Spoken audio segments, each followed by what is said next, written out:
सद्गुरू साईबाबांच्या कृपेने महायुतीला असं घवघवीत यश या ठिकाणी मिळालेलं आहे।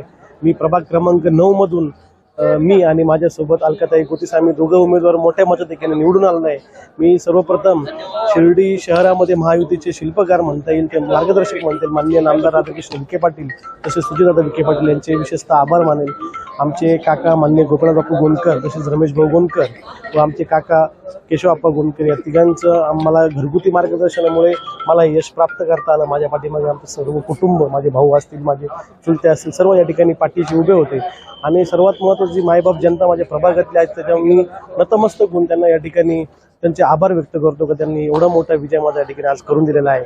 आणि आमच्या राष्ट्रवादी काँग्रेस पक्षाचे दोन्ही जे 9 नंबरमध्ये उमेदवार होते दोन्ही मोठ्या पक्षाने मोठ्या मताधिक्याने निवडून आलेले आहे।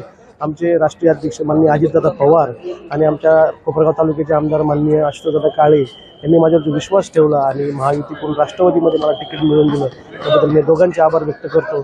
आमचे शिर्डी शहराचे ज्येष्ठ नेते माननीय बाबासाहेब आप्पा कोते असतील आणि विशेष आमचे मित्र प्रदेश सरचिटणीस माननीय संग्रामदादा कोते पाटील यांच्या सर्वांच्या सहकार्याने आणि सर्व जनतेच्या आशीर्वादाने मी आज या ठिकाणी निवडून आलो।